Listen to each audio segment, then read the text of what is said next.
Hi there. I'm traveling this week, so I'm queuing up an oldie but a goodie. This is my very first interview with Derek Condit from Mystical Wares. I loved it because we got so real and so weird so fast. I've also linked to my second interview with him from this season. It's just such a great way to drop us into the Cascade Mountain Range in a podcast format. So I hope you enjoyed this look back at one of my very favorite interviews of all time. And it helps answer the question, if we are looking in search of Bigfoot, are we supposed to bring gifts? Let's get into it. Cascadia was born of fire and ice. This string of 19 volcanic peaks stretch from Canada to California. Sulfur, lava, ocean mist, evergreens, and fog commingle to create one of the world's most haunting, mysterious realms. There are rumors a network of lava tubes connect the mountains beneath the surface. From ancient alien civilizations to Sasquatch to legends of the Watchers to underground libraries gilt in gold, Curious Cat is exploring the origins of these dark rumors in search of truth. Yes, folks, lace up your hiking boots. We're venturing into the woods of the Cascade Mountain Range for an unforgettable Season 3. Find all Cascadia episodes on your regular Curious Cat stream. The special season art was created by Nora's Unnamed Photos. Follow them on Instagram to keep up with their latest creations.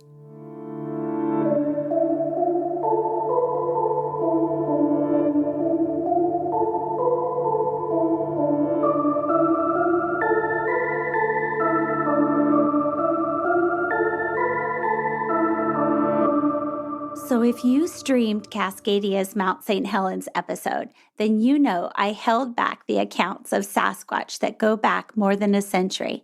In fact, battles between two ape men led to the naming of Ape Caves and Ape Canyon. There's even a slew of modern-day sightings at Spirit Lake.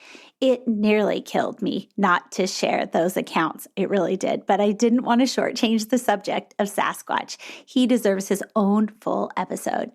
With me to explore this mystery is Derek Condit. He's the owner of my absolute favorite store, Mystical Wares, in Mount Vernon, Washington.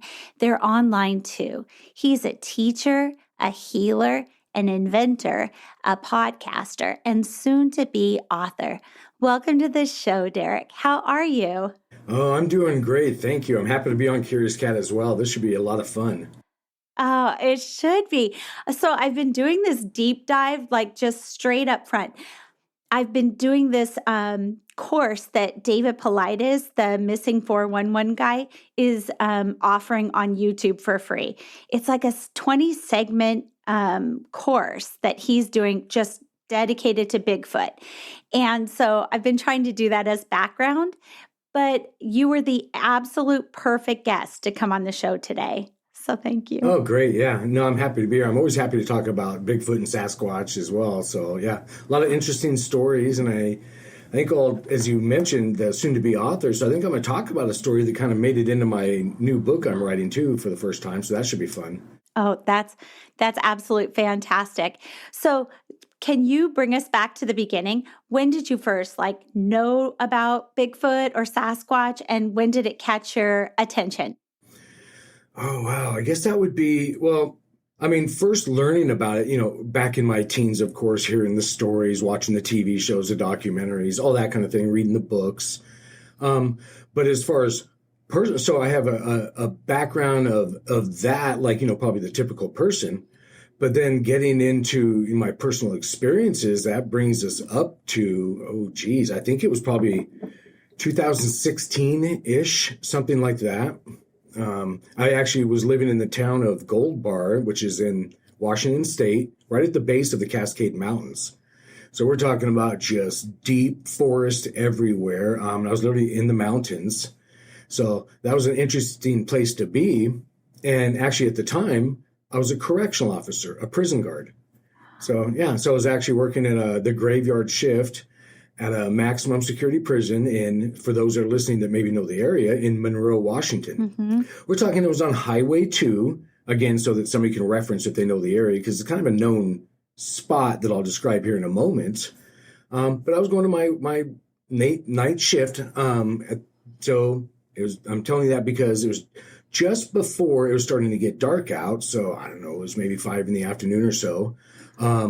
Driving in on Highway 2, and I've seen a lot of interesting things with my sight, as I like to call it. And it's sometimes, I'll admit, hard to tell or differentiate between the physical and the metaphysical, because I see stuff. So what I'm saying is, when I first had this sighting, I wasn't sure if others around me were seeing it or if just I was.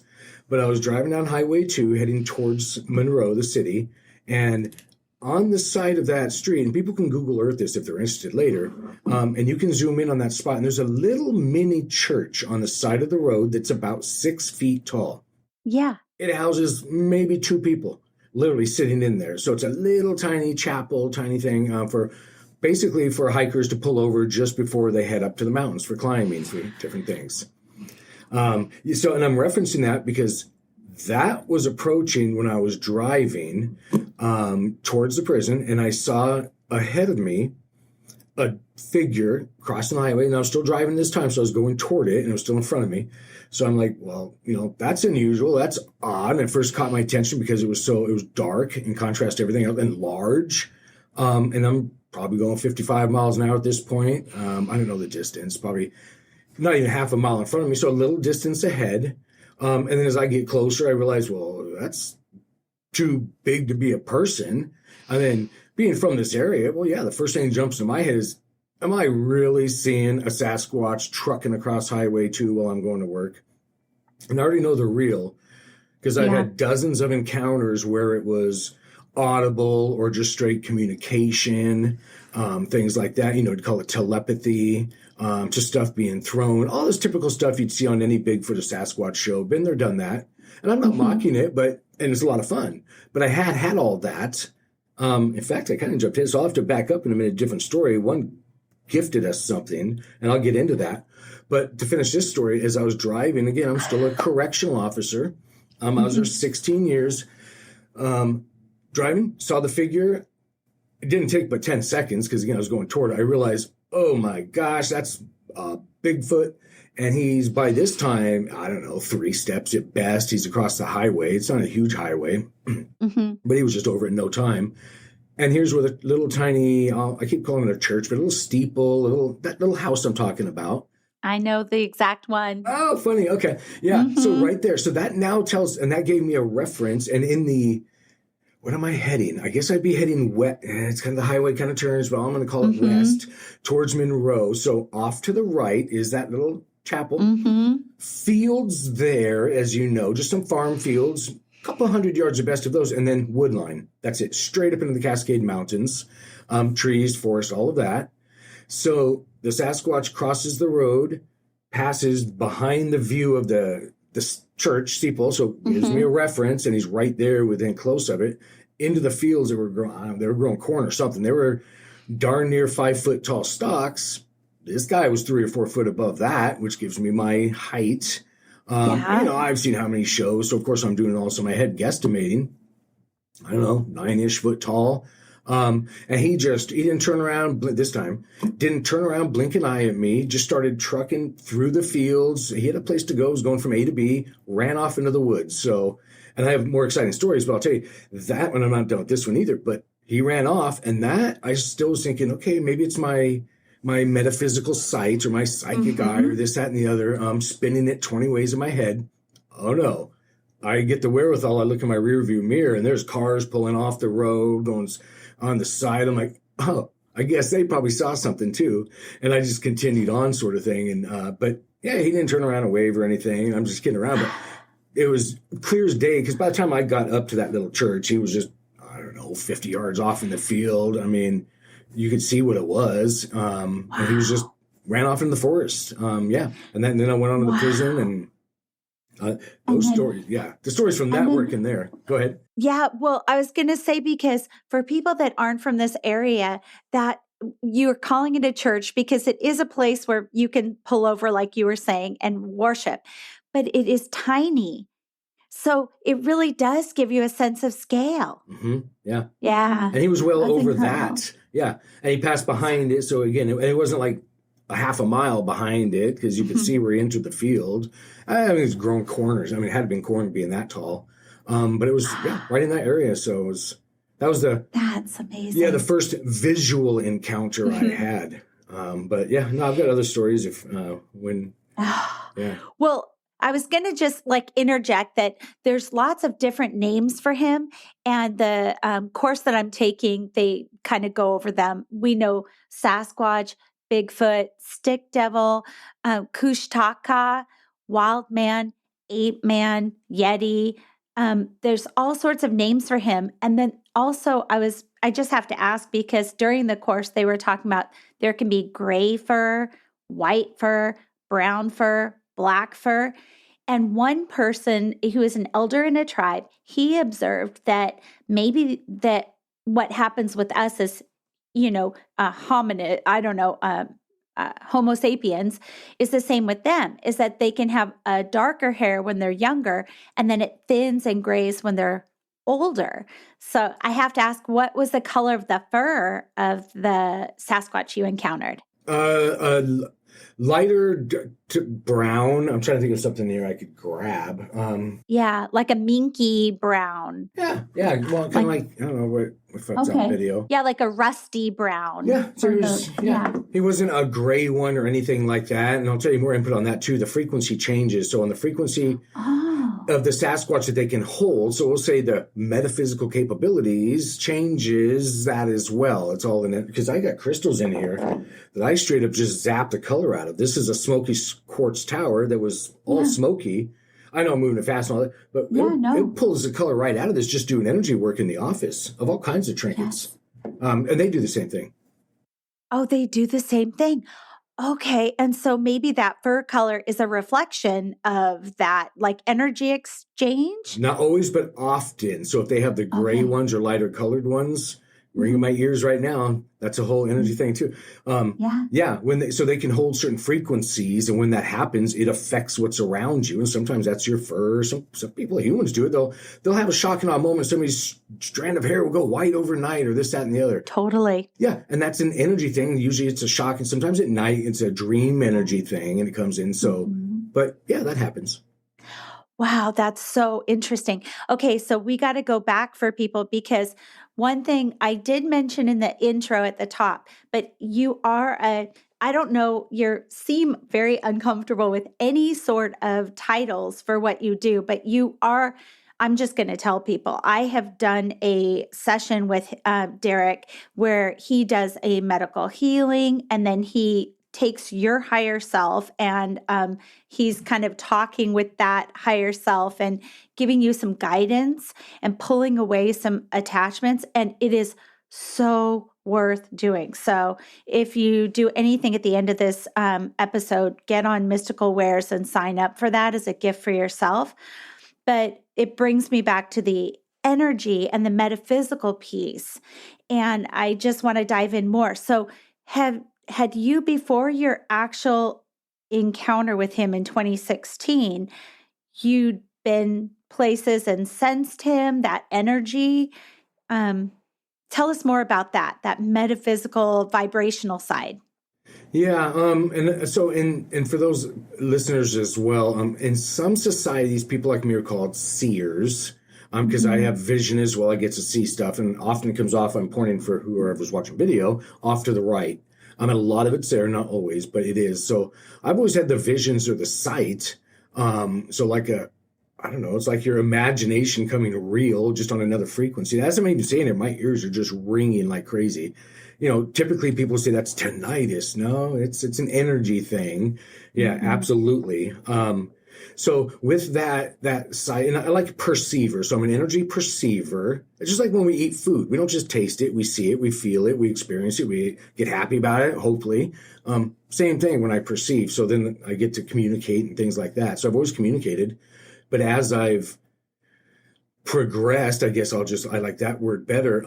My metaphysical senses that we call chakras down here have advanced, and those have kind of turned into, like I said, metaphysical senses. So they merge with my physical senses, and then you see more. So, and that means hearing more too, and communicating. So I've communicated, but again, that was the first physical one running straight by me. Since then, a lot more and other things happening. And it does happen that way as you realize it can happen and get excited about it. They pick up on energies big time. Well, that's another question I have for later on, but let's just hit it now. So I have an older, my adult kid in Colorado, and their name is Nora, and they have this 12 acres in Colorado by the Red Rocks Amphitheater. And they are super comfortable with Fae, with you name it, but Sasquatch makes them super nervous. And so we went to the Sasquatch Outpost in Bailey, Colorado. Amazing little museum. But they had this whole display about the things that sometimes Bigfoots can put in trails or on the road to indicate that that's where they've been or that's their place. And a lot of those same things have occurred on my eldest's land. And so they were really nervous because one of them is right in a place where you can just feel it's a portal and it wasn't a negative thing. And so there's a fear for some people when they move forward with Bigfoot or Sasquatch. So how do we transform that fear, help them to be curious or loving instead of, because you can attract things if you're leading with fear? No, that's a good point. That is. And they're healers. They're a people, first of all. They're not an animal any more than we're an animal. If anything, we're more an animal than they are. No, they're people, and I communicate with them. And here in my office, they come in etherically or remotely, as you would call it. And that startled me the first time because I work with all kinds of entities and things. All of a sudden, I see a Sasquatch appear behind the person, and this person doesn't tell me. And later on, and is a gentleman, he has long sleeve shirt on, and I go, I don't want to freak you out, but I don't, there's a Sasquatch behind you. And he goes, no, and he grabs his sleeve, yanks it up. He's a big old Sasquatch tattoo on there, and blah blah. He starts to tell me it's a spirit. Oh, there he is now. That's funny. It lights me up too. It's the only energy thing you'll feel in your heart chakra, and that's what they do. So the you will. I can see it. It's like I drank a cup of coffee. Yeah. And my cheeks are flashing. Yeah, exactly. Yeah, and I get to see you like sparkle in your biofield aura. It's a sparkle. Yeah, exactly. And they came in as a healer. I'm like, whoa, I knew you guys were real. And he starts chatting with me. So I didn't get the psychic manual when I started doing all this stuff. I like to make fun of that. So I have to learn it as I go too. And as my understandings of this reality expanded to encompass Sasquatch as a people, well, guess what? All of a sudden they started communicating. And that's the thing. And they're healers. They're straight up loving. They don't want to do bad things. But like anything else, is good, bad, and indifferent. Don't go running out there with guns and stuff. But no, they come in as assistants or guides to often a lot of the humans I see. The more nature-minded ones. Well, you brought up two things. First of all, it gives me goosebumps because I feel like our conversation is predestined, because yesterday night I had been doing my class, the David Paulides class, and then I decided to do a meditation before I went to sleep. And it was this amazing, powerful meditation that I loved. It turns you into this ultraviolet lamp that you're like supercharging, and you're helping people, but yourself, and burning away the stuff that doesn't serve you or whatever. So then I went to brush my teeth, and behind me is a mirror, and in front of me is a mirror, and I could see in the reflection this huge, tall figure. And I thought, that's Sasquatch. And I thought to myself, okay, this is a time to try this out. Let's not be in fear. And it's like, that is amazing. Thank you for stopping by, but this is my bathroom, so I have to set a boundary. So like what you're saying it resonates so in truth. And then the second story was in the class, David Paulides was reading these old articles, and I'm going to cry because two of the articles were about people in the 1900s that had these wild men and they imprisoned them. And that's so wrong because they're people. You would never treat anybody you love that way. So I just felt awful for what happened in the past to people that have, I don't know, had that reaction. Yeah. Anyway. I know the stories you're talking about too. Yeah, and I won't get into those either. Yeah, oh yeah. No, that's because they are healing. I don't, somehow I must have gathered that from you in the past, but they are healing energy. Mm-hmm. Yeah. Oh yeah, they're more connected to nature than most of us. Oh yeah, they're not out on their cell phones all day long. They communicate. They do all kinds of things. I've seen. I've got another story here locally. So Mount Baker. Well, I was up there with my daughter Olivia, and we were out with the intention of communicating with Sasquatch. And when you do that, that's like putting a message out on the board. If they're interested, they will. We were out hiking the mountains. And for some reason, I kept seeing in my third eye or psychic eyes, as you can call it, jewelry, a bracelet. I'm like, okay, well, didn't know what that was all about. So I don't say anything out loud. So we go up, we hear some calls, very unusual ones. And I should also mention this certain trail. There were no other vehicles. There was nobody up there before us. We were the first ones out that morning. I'm all about going out there alone if I can do it. So we get out there right when it was dawn, and again, no other people on the trail. So we go out, walk up this narrow path that's very clear. It's just gravel, so it's halfway maintained. We go up, we hear the calls. We call back a couple times. It does that. Some loud banging from a couple points. We don't see anything then, but we realize because we can look down the mountain that people are starting to come up a ways. So we start heading back down, and still we're probably, I don't know, half a mile from anybody else. That's where the bracelet I was mentioning I saw. And by the way, it was blue. We were walking down, and there just happened to be, and this wasn't there when we were walking up because we have to step over these spots. There was a little mini pine tree, so baby pine tree right in the middle of the trail. And it wouldn't trip you because they're so small, but you can't miss it. And hanging on it as we walk back was a little crystal bracelet. Yeah, it's like mine too. A blue one hanging on there too. My daughter still has it somewhere to this day, kind of thing, because I was given telepathically the message, and it was for her, and she found it. She's walking. She stopped, paused on the trail, looks down at it, looks at me. She goes, "Did you do that?" I go, "I'm behind you. I didn't do anything, and that tree wasn't even there." I don't know how that all happened. The tree coming up to is maybe a foot tall. So we're not talking a really big tree, but right in the middle, a brand new little tree sprout with the bracelet on it. There's my ear ringing like crazy right now. Yeah. We gifted her a bracelet is what it was, of course. So that was another one.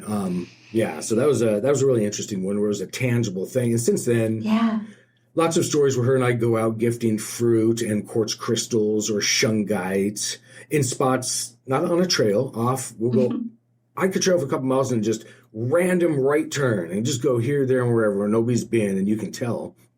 Leave the gifts out there, sit down, have our calming moment, come back. There'll be an exchange of gifts, be it wound branches into shapes and things like that. And some of that I've seen on Sasquatch shows, all that kind of stuff. And, sorry, I'm going 100 miles an hour because I'm keep remembering it. Love it. On the trails, because I had my sight, so I can see some of these, and I saw it, and it was really hazy. Usually I see more. I'm like, oh, there's a couple, I guessed young because they were shorter, so I kind of jumped to that. I'm like, oh, Olivia, there's a couple right, and it was a dead calm day, and right next to us, a branch, I don't know, 3 feet long, just swings straight down, like is a visible thing to her, and she's all, because I was telling us, they're standing right there, just feel the energy. And they go, we'll show her. I'm like, and then before I can even think that in my head to tell her, they're going to show you. Boom, the branch just goes down like 2 feet. Not like a subtle wind blowing it. I mean, it was like grabbed. So, the physical stuff is kind of cool to get to see and share with others. Yeah, that would be amazing. And I think that that's a thing about Nora's trepidation about Sasquatch, because that's where I feel that the things that are on their land, that house and that property was just waiting for them to buy. And it's I think that they've always thought of themselves as stewards of that land. They've only owned it for a year. And Sasquatch is part of the reason why it was just waiting for them, and some developer didn't take it and rip down everything. They're stewards of that land like it's a little park that they're holding. And so it might be a thank you and a welcome, not supposed to generate fear. It's like, we've got your back kind of thing. Yeah, no, they absolutely do that. Now they know they can. We can do that. We can walk into a room and feel energy and emotions and things like that to one degree or another. Every one of us, they sure can, because they're in touch with that emotional body or energy body. So they're not fools. They know who's living around, and they know. So, and they do appreciate that kind of thing. They appreciate us going out in the woods, picking up trash, things like that, spreading shungite out there, grounding earthing stones. And that's not just some crazy woo-woo stuff. I'm just making fun of it. It's all science too, and that's not lost on them as far as it being an energy tool. So no, and they've appreciated quartz crystals I've taken out there. Now they're energy workers big time. I'd never even thought about giving that as an offering.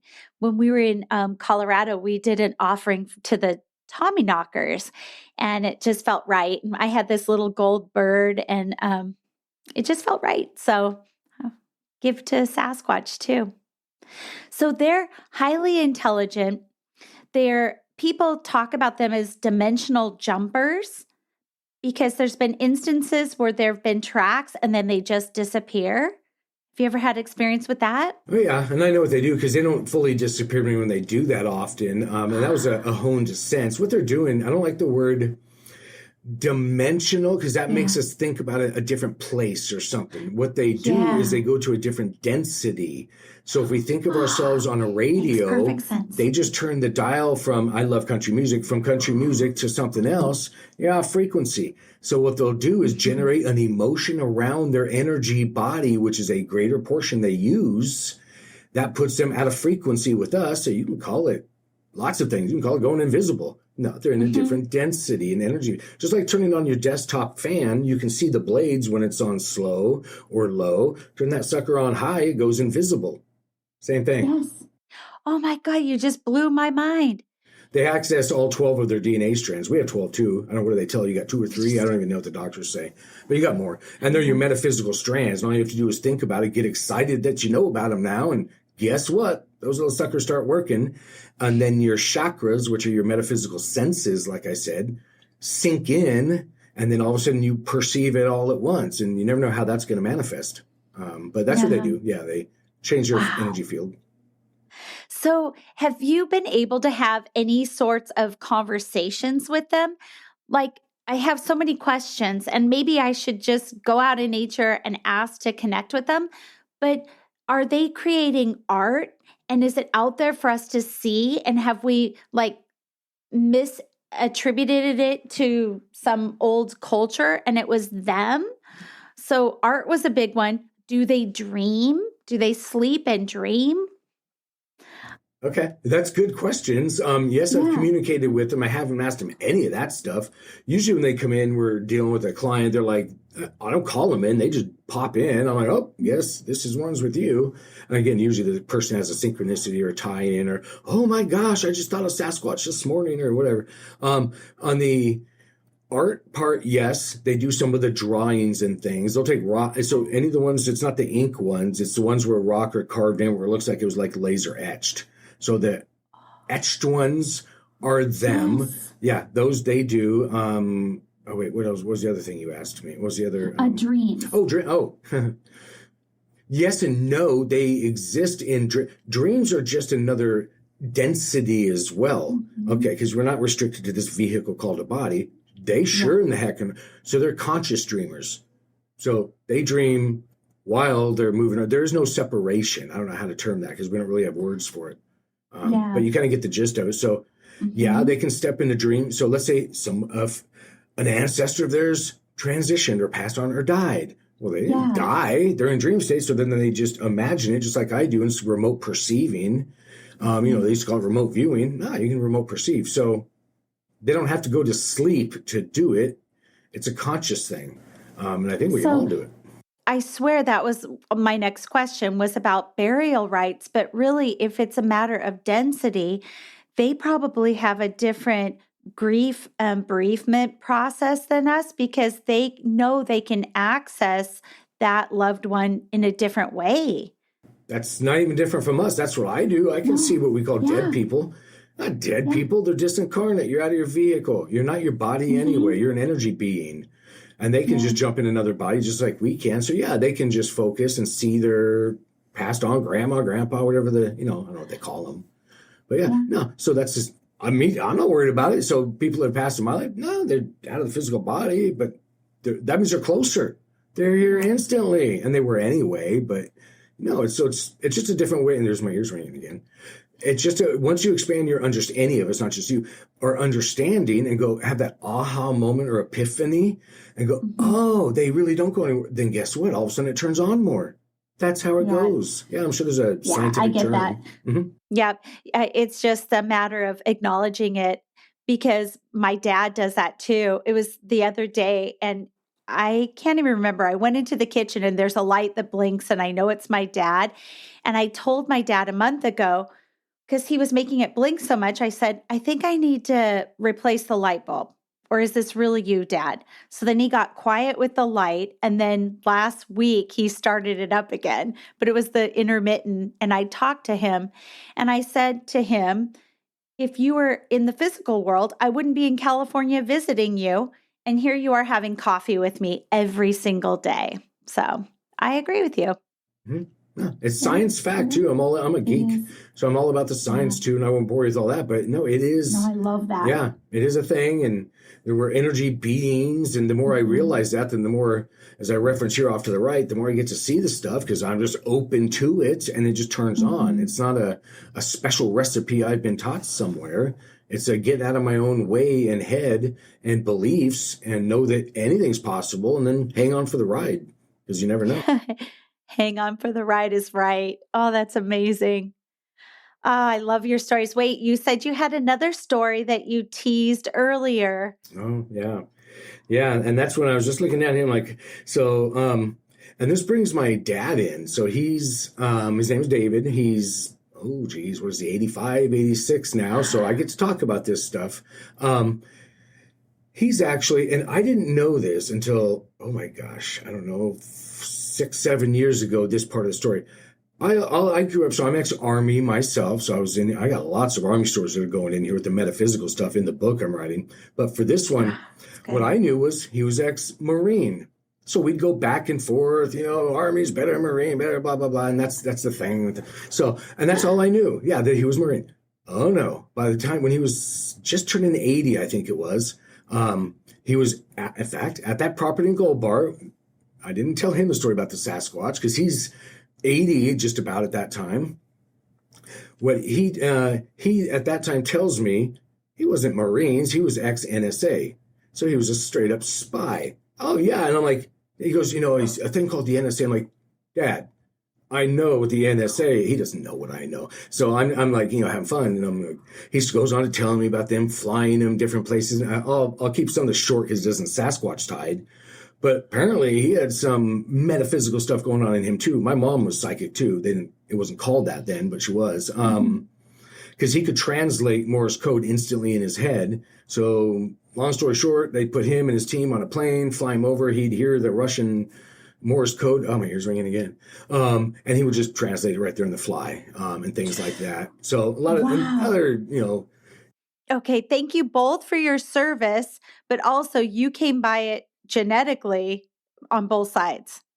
As we found out, and there's even other crazier stories. I found out my mom was kidnapped for a day by somebody in a van and brought back.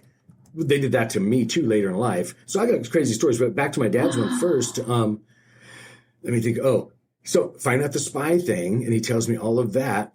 And he owns 44 acres in Fort Jones, California. So for those who don't know, on the coast, Northern California, all woods. He has no neighbors. He's on his 40-something acres. And what he has on his land, and there's a reason I'm telling you all this, a lot of logging trails. Because, again, for those that don't know, and I know you know, logging happens up here. This place wasn't logged for who knows how many decades because there are big trees. So that's where he has his house built. He goes on to tell me while he's sitting in brought his RV up to Gold Bars where I was staying, like I said, pulls up to my house and just chills out in that for a week. And we hang out while I'm in between my correctional officer job. He's retired, didn't much matter. So on one of these just random nights, he gets into this. Again, I'm like, NSA, you could have told me that. I wouldn't have said anything, a long time ago. But then he starts to say, well, Derek, I don't know what to tell you. I'm like, what? What now?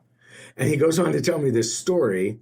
And he's a real, actually, before I even tell you the story, he used to be the district manager also of the Auto Club or AAA. So he's a suit and tie guy, just straight to the point, not a jokester or anything like that. So he goes on to tell me, he says, Derek, I was walking on the path, which was just an old logging road that was on there. And he's also an old gold prospector, just like I am, which is where I get it from. So that whole Bering Sea gold thing, I was up in Nome, Alaska in 2012 with a couple dredges because I'm an ex-commercial deep sea diver too. And that's another story. Jeez. But I'm bringing Look at that all in. the lifetimes you've had in this lifetime. Oh my gosh, it's oh crazy. Oh my God. I know, it's crazy. It's unbelievable. So he tells me I'm walking down this trail, and I'm telling you that part to go because his head is down. He's looking down. He's a rock hound.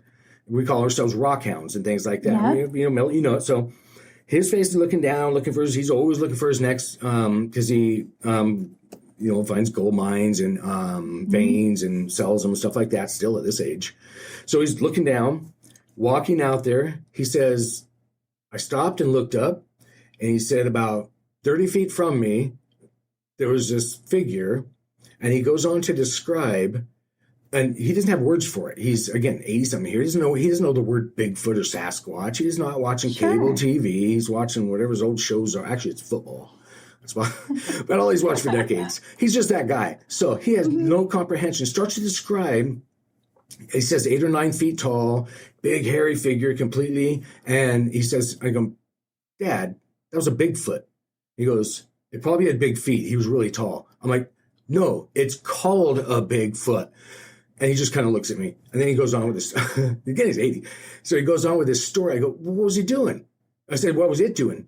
And he goes, standing there eating berries. And that was his property. He has some blackberries or boysenberries, whatever they are, that are everywhere in this area. Along the side of the road. They're a rock, you're going to hit a berry bush. He said he stopped, and he's really quiet. So a little old man shuffling down this wood road comes around the corner. So really quiet. Not putting off a bunch of angst and anxiety. So I'm saying energetically, not drawing a lot of attention. Yeah. Of no harm to not even a butterfly. So he comes around, stops, sees him eating berries. For about a minute, he stares at him because I ask him all these things. I go, well, what do you do? How long? Blah, blah, blah. And he said, tell me everything. He says, I just watched him eat berries. And then I go, well, for how long? He goes, maybe a minute. And then he looked up, the Sasquatch, turned around, faced my dad, and they're just, again, not far away, stares at him. They look at each other. Neither one say a word. I said, did he make any noises? Did he threaten? He goes, no, he didn't do anything. He just stood there. He was completely hairy. And he said, I said, then what? I said, we looked at each other for about a minute. He turned, stepped over the bushes. He said, over him, and then ran off into the woods. And he said, that was his whole sign. He says, and by the way, it took him 2 years to tell me that. Really? It didn't even occur to him to tell me. And my sister I called my sister up, who's a nurse. She goes, oh yeah, you mean Dad didn't tell you that? Because man, he's in his 80s. He's just not, and he doesn't know I'm doing what I'm doing anyway. So it's just, it's a situation. So I'm like, Dad, that was a Sasquatch. He doesn't know what that word is. I'm like, Bigfoot. So I, I'll get my phone and show him some stuff. And he says, that was it. He basically ran off in the woods, and that was my dad's story with no foreknowledge that was even a thing. And the whole description, it was more, saying there was brown hair, was so long, and this, that, and the other. But, your typical visual Sasquatch. Oh my gosh. Well, okay, I have a question that comes from my little nephew, Parker, because he loves Bigfoot. It's like become his latest little obsession. And so he's a huge Bigfoot fan, and he wants to know if Sasquatch likes to swim, or is he afraid of water? And does he like to swim in pools or rivers? Or this is from Parker. That's a great question, Parker. And yes, actually, there's video of one swimming. So up here in the Northwest, we have ferries everywhere, ferry Mhm. terminals that you can drive your cars on for people that don't know. And it will get you to one of the islands or this, that, and the other. There's video of a Sasquatch straight up swimming to one of the islands out there that, I don't know, dozens of people got on video. And something you do decent. Actually, that stuff disappears pretty quick. But you can get on the internet and try and find it. Yeah. Oh, yeah. No, they swim. I've seen them in a lake at a distance. It was Spada Lake up in, again, for the locals, up near Sultan and Gold Bar and all that. I used to hike a lot, go up in the deep off trails and stuff, and that's where you'd see them. But they love swimming. Oh, yeah, they'll swim. Absolutely. Oh, wow. Well, and there was a story. I knew that you saw that Sasquatch is, a loving, healing human being. But I just, for the listeners, I found a couple other stories. One of them was an affidavit, and I'll look and see if I can find it up here. So he took an affidavit of a single mom, and her son was on a motorbike, and he was like using this path to go up the mountain and then down the mountain. So she was listening and not paying attention. And then she thought, well, maybe I should probably look at him. And as he's going up the mountain trail, there's a Bigfoot behind him, running behind him, and then hid in the bushes. And then he'd go down the hill on his motorbike, and the Bigfoot would go down with him. And the second time it happened, the mom got kind of uncomfortable. So she made her son come inside. But then days and weeks and months passed, and she realized that Bigfoot was just playing with her son. And they were like almost the same age because it was a smaller stature Bigfoot. And so they're playful. And that backed up a lot of the accounts from a lot of tribal elders that they realized that we perceive them as maybe something scary or different than us. But the truth is they're just often trying to play or find a way to interact with us like, hey, we're here too. Don't be afraid. I'm glad you mentioned that, because that actually was lost on me. And my experiences with them are so extreme on the positive that I am literally lost sometimes thinking that people think negative of them. Because I don't watch those type of shows. I'm like, what are you even talking about? No, that's like, for me, saying licorice is bad. I love licorice. Yeah. No. Like, I love licorice too. So does my husband. Apparently I'm hungry. Yeah. But no, Sasquatch, it's all positive, good things. So that literally doesn't even come through my thought because of the experience. No. I mean, that's not to say if there's a not so nice human out there with bad intentions, just that they're going to try and get rid of you to a degree, like scare you out of there. I mean, don't us humans do worse than that sometimes? But they're not malice. There's no malicious intent there. No, they're positive entities. Yeah. And they're more spiritual or metaphysically advanced than we are, because we've dumbed ourselves down or limited ourselves, or the fluorides, the chlorines, pick your thing in this reality that's affected our systems that we're perceiving through and limited it. But no, they're connected. Yeah, definitely. Absolutely. And they don't have all of the narrative that they have to fight against, which is kind of the cultural gaslighting too, where we're not strong, we're not powerful. We need something to give us that or endow us with that when it's like innate within us. Absolutely. Yeah. Once you realize that, it gets stronger too. Even the whole psychic thing or third eye thing, just realize it. I mean, it's like, not knowing you have muscles. Well, go lift some heavy things. Do it enough. Eventually, you're going to see your muscles, and it'll progress. That's just how it goes. Absolutely. And I just have to reiterate, people should sign up for a session with you, because since our session, it's been crazy, because it's this version of myself had died right before our session. It was this part of me that was like people pleaser, but also very empathic and like physically taking on people's pain. And then the next few months, I learned how to, with my higher self, to compartmentalize that and make that not my pain. I could acknowledge it. And then ever since then, I've been having this dream life that makes me empathetic to Bigfoot, where I'm crossing people over from that died and they didn't even know they died, or some do, and they need something to just cross over. And it's been this crazy, amazing journey since my session with you. That makes sense. I mean, because what you're doing is as your awareness heightens, as you understand more, put the pieces together to this reality, that's when what people call abilities, they're not abilities, they're understandings. Everybody has this, Then they heighten more. An example is, a lot of people don't know you have more taste buds in your nose and more smell buds in your mouth and vice versa. Yeah. And then once you realize that, then you can do a lot more with it. And I'm just, weird example there, but it is a thing. So just realize also, and I'm speaking to everybody, what they call your imagination. So on somebody like me gets to cheat and see energies or frequencies. When I see somebody doing the psychic thing, I see certain frequencies or a certain channel, let's call it. Well, when somebody's using their imagination, it's the same channel.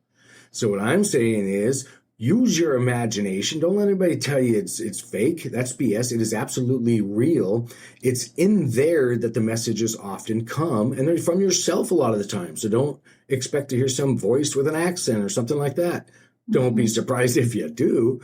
But more often, it's yourself you're chatting with. And it does come in on that subtle, what I like to call the imagination layer, because we all have that. Yeah.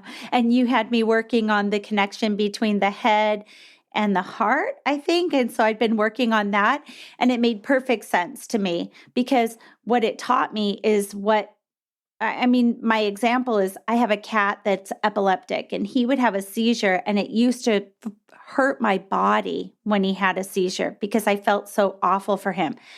And I learned that doesn't serve me, and it doesn't help me help him.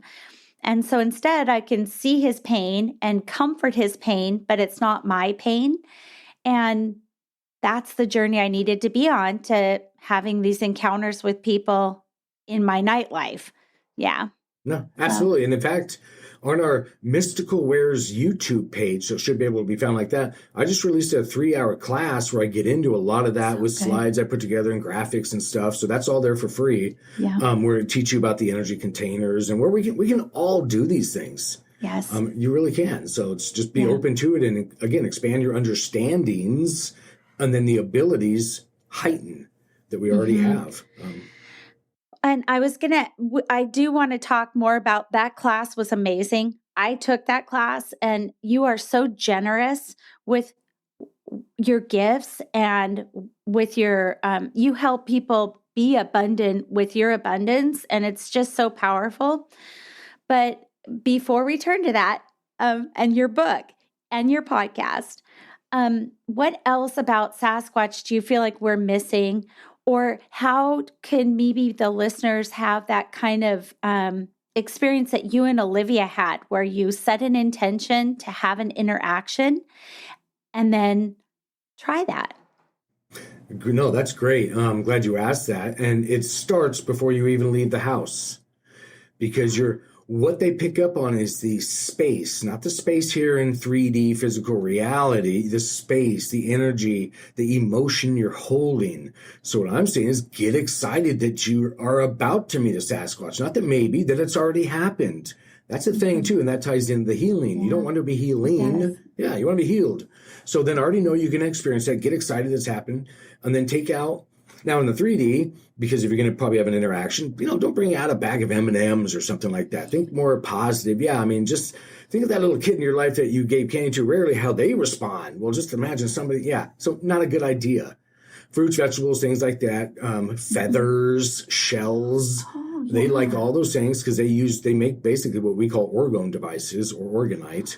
And I use shungite. Yeah. So we'll go out with that.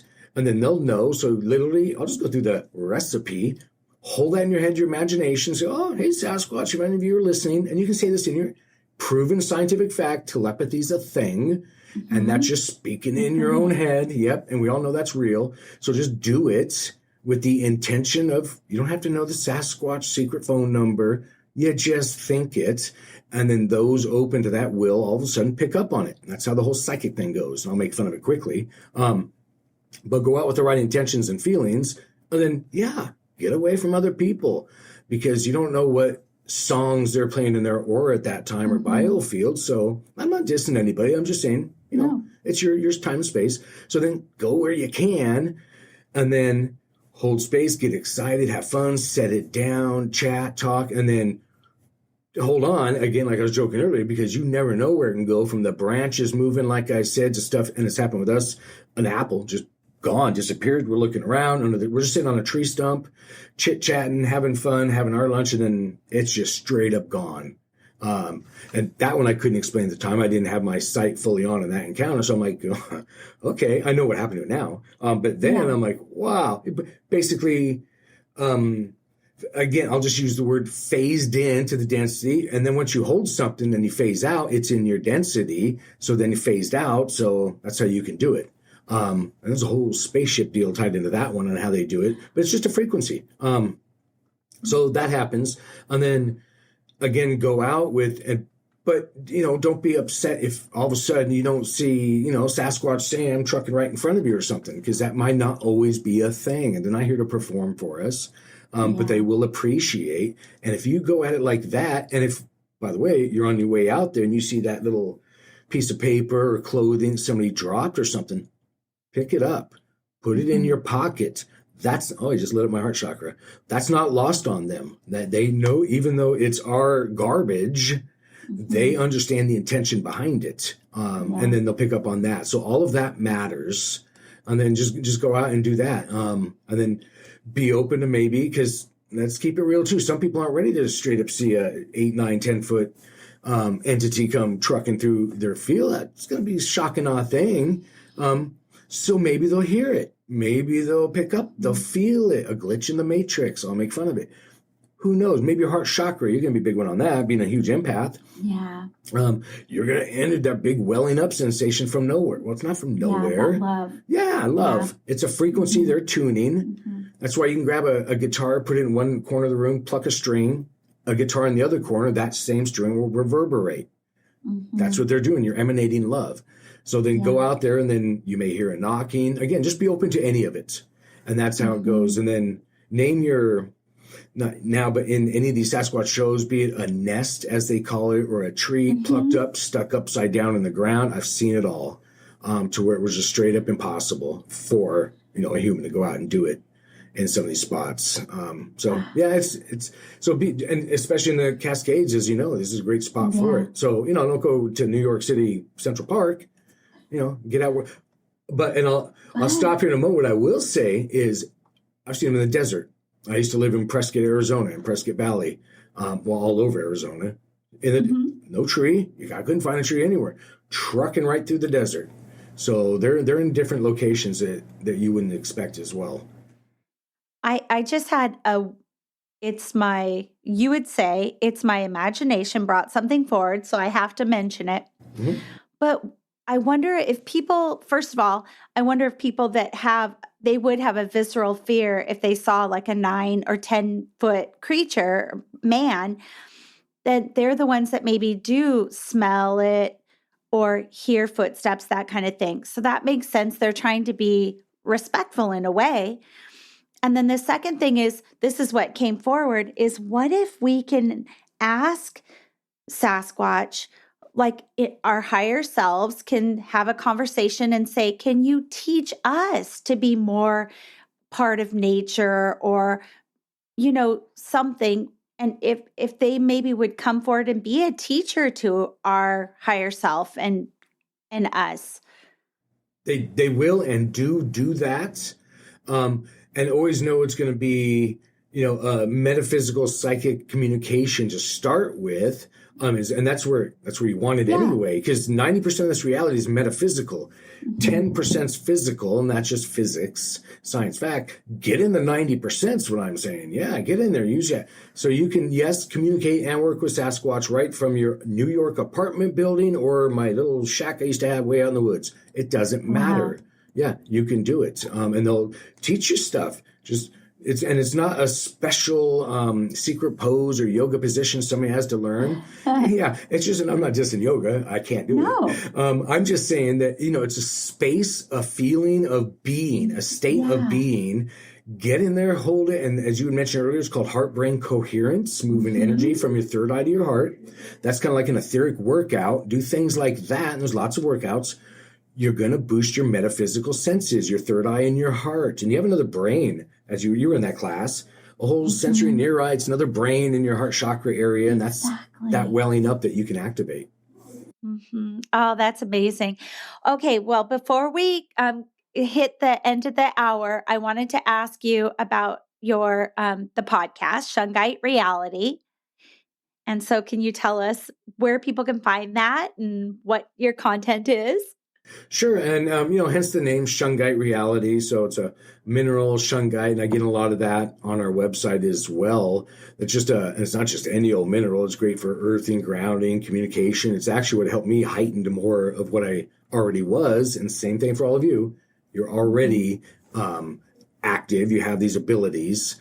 You just need to realize them. But that's, Shungite Reality. Any podcast platform out there, Google, Apple, any of them, Spotify, you can just type that in and we'll pop up. Or cosmicreality.net would be a website where we have the podcast live with a chat room. I'm also on a Cosmonaut Chronicles podcast. So I don't know about this one. It's a brand new one. We actually just did one yesterday. So cosmonautchronicles.com. I'll spell cosmonaut because it's K-O. Wait. Oh my gosh. Let me actually bring it up because we had to play with the words on it, is what it was on the name. So it's Chrononaut Chronicles, and it's Krononaut, and then the word Chronicles. So chrononautchronicles.com, and that's where four of us, so a chrononaut, think time traveler, and we come out and talk about all kinds of crazy stuff. I can't wait to listen. Well, I don't want the listeners to panic because I'll have everything in the show notes. And then tell us about the book. You told us a few stories and a few memories, but tell us about the book you're creating. I'm not a writer. It's my first time doing it. You're a writer. That's right. Actually, I love that response. Because now it is coming out, and that's the fun of it. Actually, going to bring it up with you, because when I am doing that, as I mentioned, the memories, I'm getting more to the story that I haven't. As these listeners already know, I go about 100 miles an hour all the time, so I barely slow down and realize what I've done or been through. But now that I'm doing the book, I'm going, oh my gosh, that did happen. There's this, there's that. And I've got those notepads on my phone. I've got notepads going now to get all this added in. So I called the book The Mystic Shungite Beekeeper, is what it is. I tie in the Shungite bees and stuff. But, the pages are just rolling out. And I'm going to teach in there. It's not going to be a typical book. I go into my bio and kind of the what got me from A to Z and through that a few times, but then some teaching as well, because I'm all about not just giving you a fish, but teaching you to fish. And I think we should all do that. It's going to be a lot of fun, and I'll try and get some maybe early chapters out or something. That'd be great. And I feel like you should, you have a great voice. I feel like it'd be fantastic if you put it out there in YouTube, even a few chapters. That's a good idea, actually. That's not a bad idea. I appreciate that. Yeah, I probably will do that. Especially the bee stuff, too. Oh, I agree. I mean, the work that you've been doing through Mystical Wares and with the Shungite and the bees, it's eye-popping. It's fantastic. Yeah. I appreciate that. Yeah, we have a lot of fun. We're starting new Shungite beehives, as they're called. And for those listeners, there's more information on that on our website. But using the Shungite to help save the bees and colony collapse disorder. But yeah, it's a lot of fun working with them. The energy is fantastic. Well, because they're giving you love right back. That's the thing is that I'm glad you're open to receiving it because so the listeners, he does this once a month and then once a week. What do you call it? An energetic on our website. Yeah. So on mysticalwares.com. So every Friday we have a free scalar energy session, and that's a whole other podcast in itself, but it is all science. So scalar wave energy and it's received remotely. So long story short, you can sign up for free and we broadcast that frequency and you receive it on your end. And we describe this more on the website. And then on the first of every month, because I'm a remote energy worker, I do provide a free session there as well to where people can just sign up, put their name on the list, or your cat or dog, it doesn't matter. And then what we do is emanate I'll tune the frequency of love. I know it can kind of sound corny, but nope, love matters. It absolutely does. So frequency of love, then whatever is best for that person, and they heal themselves is what ends up happening. That's how it always is. We can all heal ourselves. But sometimes we can benefit from others as well. So, and just realizing that that's a thing. And then they have that aha moment, and then they realize they're an energy worker. So, and all that is for free on Mystical Wares. Well, and I'll point people to it in the show notes, and I can speak volumes about that because I thought for some reason it was going to be some Zoom class. So I put my name in for the first of the month. And then I went on your website and realized I'm not late to anything. It's already done. And then I just sat in meditation and just kind of, just quietly in front of my computer. And all of a sudden, all this information came out. And it was funny because it was meant for you. There were like 3 messages. I'm writing so fast. And then I didn't even realize I had emailed it to you until I got the response from you of like, that's been super helpful. And I'm like, okay, that was crazy. So, but then I was literally tingling from the love vibration, and it healed something in me that was weird in my lower back that I didn't even know I had. So, you know what's funny? It's beautiful. Good. That's awesome. I'm glad to say that because I was actually going to tell you it was a lower back thing. What's funny is I'll admit this now because it's this podcast and we were just talking Sasquatch. What I do on that free session on the 1st of every month, again, it's remote. All day long throughout the day, I stop and focus. And here's what I'm going to admit part. I have a little figure of a Sasquatch that somebody gifted me, who knows, way back when. I use that as thinking avatar or a focus. That way I don't have to think of a person. And whomever signs up for that free session, in my intention, it is on that figure, and I'll put the love energy around that figure. And it's a little Sasquatch, and I don't usually advertise that. I could, literally draw a stick figure done because it's all frequency and energy. But I happen to have the right idea and the love energy from that little figure. And like I said, I'll admit it on this podcast, it's a little Sasquatch. Oh, well, you've got the right people that are like right now going, yes, you're my favorite person now. Well, it's an intriguing conversation. I know we still have more questions, but I'm hoping you will come back on Curious Cat. You have an open invitation anytime. And I really want you back to come on and tell us about your book as it's coming out into the world. Oh, I appreciate that. Yeah, I had a great time. I'd be happy to come back. And this will be the place where I'll release some of the new stuff that's coming out then. That'd be fun. You're welcome anytime. Thank you. Thanks again, Derek. Yeah, appreciate it. Yes, nature is powerful. It's also wondrous and magical. Just a moment standing in the shadow of a mountain or at the edge of a riverbed shrinks the ego and heals the soul. I hope Cascadia inspires you to dust off your backpack and venture into the wild. Who knows what mysteries lie ahead on the trail? If you happen to encounter something supernatural, drop us a line at curious_cat_podcast@icloud.com. Maybe your story will be featured in an upcoming episode. If you venture into nature, be safe out there. Let someone know where you're headed and when you plan to return. Until next time, stay curious. I love you.